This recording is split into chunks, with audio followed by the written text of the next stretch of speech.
What is the name of the holiday that commemorates the exodus of the Jewish people from Egypt? Passover in English, Pesach in Hebrew. Why is it called Passover or Pesach? Both words mean the same thing. Because the 10th plague, the one that convinced really Pharaoh to let the Jews out of Egypt, was the death of all the firstborn, except the Jewish firstborn. Why weren't the why didn't the Jewish firstborn die? Because the angel of death passed over the Jewish homes. That's the same thing in Hebrew. Lifsoach means to pass over. In other words, they were saved because the angel of death passed over them. In fact, this is what we do the day before Passover, because that was the day when the firstborn died. It's a day of fasting for the firstborn because they saved themselves in gratitude to God. However, most of the firstborn really don't fast. What we do is the following. In the synagogue, somebody has a party. Why? Because he finished a volume of the Talmud, of the Mishnah. And when you do that, you're entitled to have a party. And a party means you have drink and food. So the firstborn that are present drink and eat at the party because a volume was finished. But we don't do this in other holidays, only in the case of Pesach, because really this isn't a sad moment. We were saved, really. So it's really gratitude to God that we were saved. Now, I am thinking to myself, where were the Jews living in Egypt? It says in the Torah that when Pharaoh heard that the Hebrews were going to come to Egypt because Joseph was Hebrew and so on, he set aside for them a very nice place called Goshen. And the Hebrews were going to settle there with their cattle. Remember that in Egypt, agriculture and not cattle raising was the basis of the economy. So they were separate in Goshen.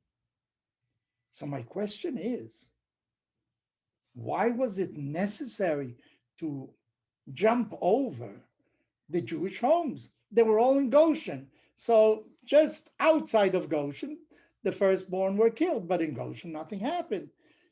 Well, apparently, it seems that the Jews didn't all live in Goshen anymore. Maybe in the very beginning they lived in Goshen, but then they started moving to different places. They wanted to integrate into Egyptian society. So this is why it was necessary to skip over the Jewish homes because they no longer all lived in the same place. What was happening? They went out of the Jewish neighborhood and they started speaking Egyptian.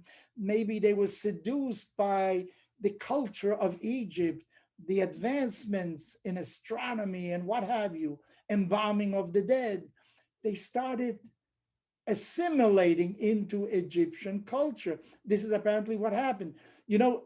According to the Torah, the initial project was that the Jews should be enslaved in Egypt for 400 years. Yet they were liberated after 210 years. Our rabbis say, you know why? Because God feared that they are becoming too Egyptian.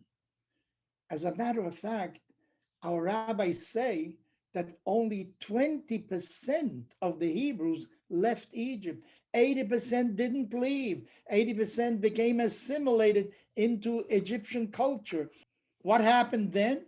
Apparently, nothing remained of them. They didn't leave shadows behind them because they integrated totally.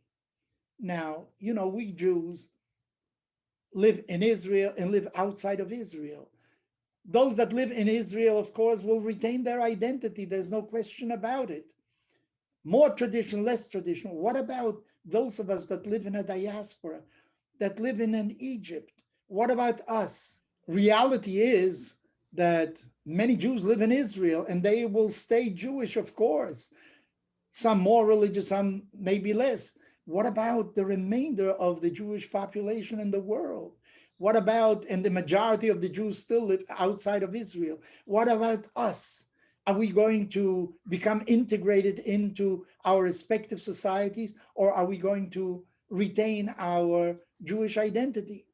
I think there's only one antidote, and that is education.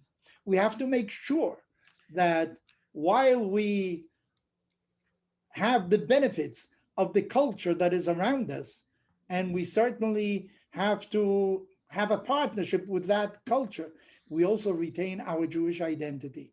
If you want to remain Jewish, you have to make sure that your children get a Jewish education, that you create a Jewish environment in your home, because the best vaccine, and we are now in a pandemic, and we know what that word means.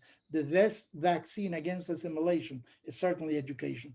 Make sure that your children receive a Jewish education.